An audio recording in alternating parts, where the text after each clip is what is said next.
Halo semuanya, kami dari kelompok 2. Jadi di sini kami akan membahas salah satu topik penting dalam mikrobiologi lingkungan, yaitu analisis mikrobiologi. Jadi mikrobiologi lingkungan mempelajari peran mikroorganisme dalam sistem alam seperti air, tanah, dan udara. Analisis mikrobiologi sangat penting untuk memantau kualitas lingkungan, khususnya dalam bidang teknik lingkungan. Tujuan utamanya adalah untuk mengidentifikasi mikroorganisme yang mungkin berbahaya atau bermanfaat, baik dalam pengolahan limbah, pencemaran lingkungan, hingga pengendalian penyakit. Yuk kita bahas lebih lanjutnya. Ya, jadi yang kedua itu adalah jenis mikroorganisme dalam lingkungan. Dalam lingkungan terdapat berbagai jenis mikroorganisme seperti bakteri, virus, jamur, dan protozoa. Beberapa mikroorganisme bersifat patogen, artinya bisa menyebabkan penyakit. Contohnya Escherichia coli, yang biasanya ditemukan dalam air yang terkontaminasi dengan feses, sering digunakan sebagai indikator pencemaran biologis. Selain itu, ada juga mikroorganisme yang berperan positif seperti bakteri nitrifikasi yang membantu daur ulang nitrogen di tanah. Beberapa jenis virus seperti enterovirus juga dapat ditemukan di air limbah. Analisis mikrobiologi membantu kita mengetahui apakah mikroorganisme tersebut ada dan seberapa banyak jumlahnya dalam sampel lingkungan. Halo semuanya, perkenalkan nama aku Salwa Nur Azizah dengan NIM 24108151200015 dari program studi Teknik Lingkungan Angkatan 2024 dengan mata kuliah Mikrobiologi Lingkungan.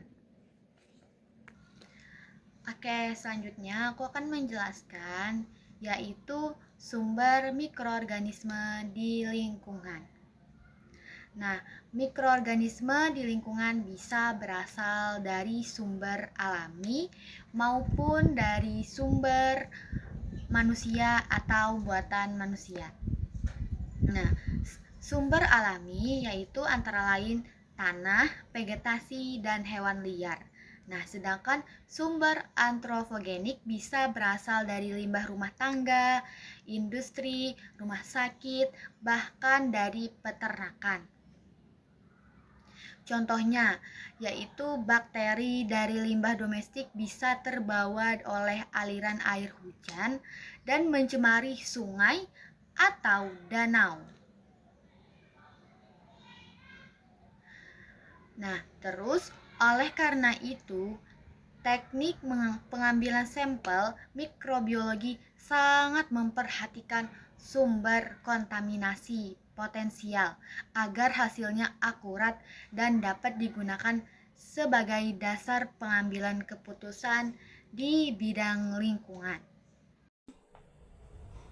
Assalamualaikum warahmatullahi wabarakatuh. Perkenalkan, saya Siti Rosita dengan NIM 241081512010, Teknik Lingkungan Angkatan 2024, Mikrobiologi Lingkungan. Ada beberapa metode analisis mikrobiologi yang umum digunakan dalam laboratorium lingkungan. Yang pertama yaitu metode kultur seperti plate count untuk menghitung jumlah koloni bakteri, atau metode MPN yaitu most probable number untuk analisis air. Yang kedua ada uji biokimia seperti InVic test untuk mengidentifikasi bakteri coliform. Lalu yang ketiga ada pewarnaan gram untuk mengklasifikasikan bakteri menjadi gram positif dan gram negatif. Dan yang terakhir ada metode molekuler seperti PCR atau polymerase chain reaction. Dan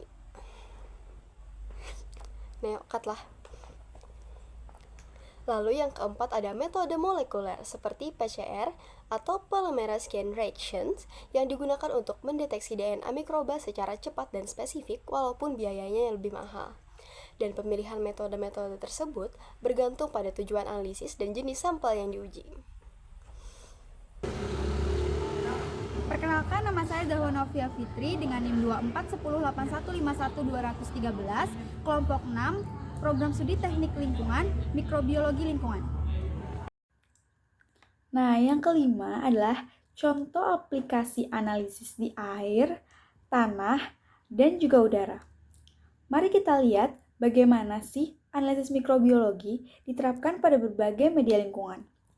Yang pertama nih, di air. Jadi, uji coliform total dan E. coli digunakan untuk memeriksa kualitas air minum, air sungai, atau air limbah.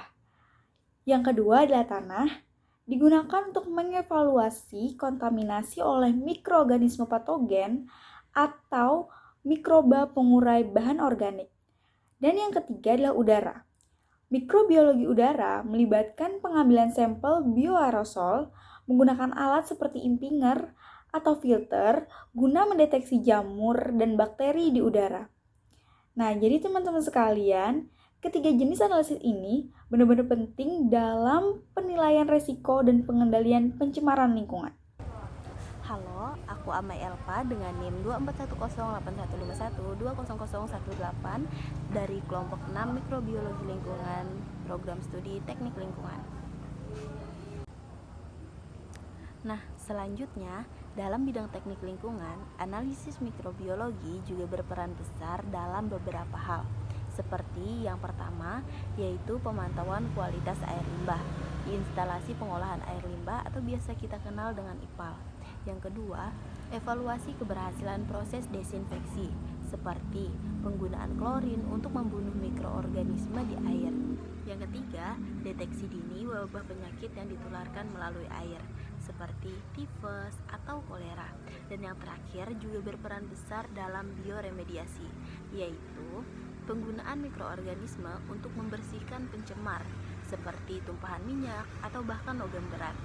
Nah, semua aplikasi ini mendukung tujuan utama teknik lingkungan, yaitu untuk menjaga kesehatan masyarakat, bahkan untuk menjaga kelestarian lingkungan. Perkenalkan, nama saya Fitri Yanminasa Simanjuntak dengan NIM 2410815120012 dari kelompok 6 Program Studi Teknik Lingkungan Angkatan 2024 Mikrobiologi. Dari penjelasan tadi dapat kita simpulkan bahwa analisis mikrobiologi dapat menjadi alat penting untuk memahami dan mengendalikan pencemaran biologis lingkungan.